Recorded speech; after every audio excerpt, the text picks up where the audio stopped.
side at the Crypto.com arena. Dylan Brooks was having words with Shannon Sharpe, Hall of Famer and broadcast.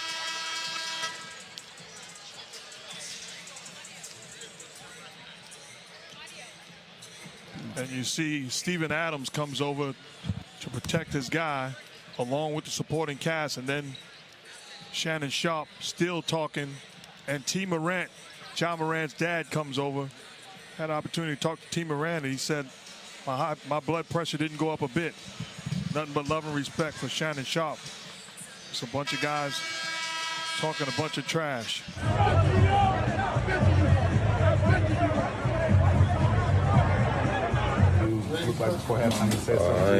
ain't talking about that. You can ask him. He's the blogger, whatever he is. I don't really care about all that. Next question. I know you said earlier you didn't want to talk about what Shannon said, but there was a report that he said he started the talk with you, saying that you're too small to guard LeBron, and then you swore back at him. Is that what happened? What no, I was told your him he missed the shot. That's all. You think it's appropriate for a fan to kind of go back and forth with you guys like that? A regular pedestrian like him, no. He shouldn't have never came back in the game. But it's LA. Sharpe said that kind of what spurred that run-in at halftime was him talking to Dylan Brooks, telling him he couldn't guard you. Just wanted to know if you had any words for Shannon. No. I mean, I ride with Shannon 365 days, 66 on a leap year, 24/7. So that's my guy. So I always got his back, and he got mine. So he can talk with the best of them for sure.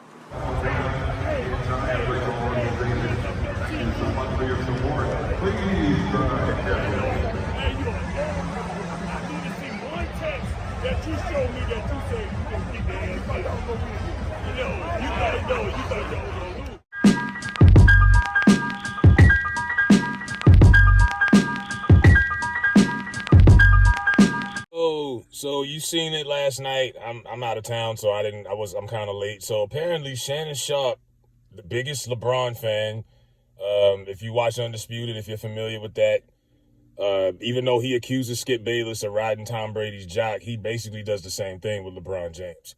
But I think he's worse because he's literally a cheerleader. Now, it's a privilege, figuratively and literally, to go to a game and be able to get floor seats. Got to have the money for it.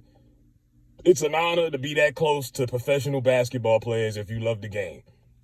Now, he's sitting there, and you know these players, they hear these shows, they hear these clips, they see the way Shannon be talking about them, and they wasn't feeling it.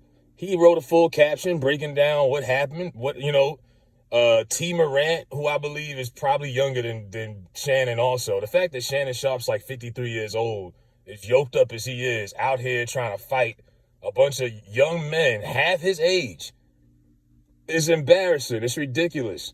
Now, what if the Lakers decide to ban him from, it was called Staples Center. I don't know what they call that shit now. If they decide to let him get out of there and ban him like Lizzo and anybody else that usually starts up confrontations, because this took away from the game. The Lakers won that game, and no one was talking about the win. They were talking about Shannon. You know, and the more and more you see these stunts with Shannon and Skip bickering and arguing, it just comes across like it's scripted and it's fake. You know, it was one of those things, like you ever see Harlem Nights when Eddie Murphy was about to fight Della Reese? Don't hold me, sugar. Don't hold me. Don't hold me. Don't hold me. Like, hold me back so I can look like I'm going to do something even though I'm not going to do nothing anyway. Shannon wasn't going to do a damn thing to none of those boys out there. You know, like, you trying to fight boys your son's age. John Morant's like 23 years old. His father's like 40-something. Now, they kissed and made up at the end. That's what you seen. That was T. Morant and Shannon. Shannon probably said, oh, man, you know, it ain't nothing. I'm just trying to get some buzz, you know what I mean? So we had something to talk about on Monday. Me and Skip, you know, like, this is ridiculous, dog. Absolutely ridiculous.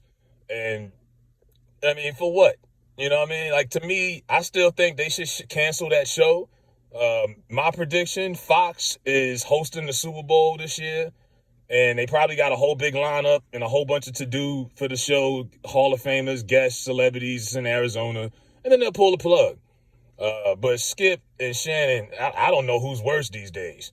You know, the fake narratives. Oh, Skip, Tom Brady called Byron Leftwich his job. He was like, it's like, but Shannon, 8 other coaches got fired too. Oh, I know, but he still got it. It's like, no, the black head coach didn't want the black coordinator no more. It's okay. You know, like your Denver Broncos fired their head coach because they didn't want to admit Russell sucked. You know, but like, I don't know. I just get turned off by a lot of this shit. This tongue-tied, horse-looking motherfucker. And I used to like Shannon, but the more I see stunts like this, it's just fraudulent. It's embarrassing. You got kids older than some of these basketball players out here from the Memphis Grizzlies. Man, Steven Adams or one of them would have dropped him on his fucking head. Like, sit down. You know what I mean? Just enjoy the game. You sitting up there trying to be a cheerleader for LeBron.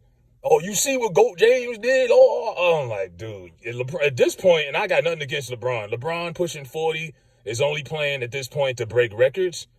He wants to get that #1 scoring record, and he wants to eventually be the first NBA player to play with his son in a basketball game. He's just playing for accolades at this point because they ain't winning no championship no time soon. But that's what it is. Let me know what y'all think about Shannon Sharpe trying to get Buck on the Lakers, on the Memphis Grizzlies.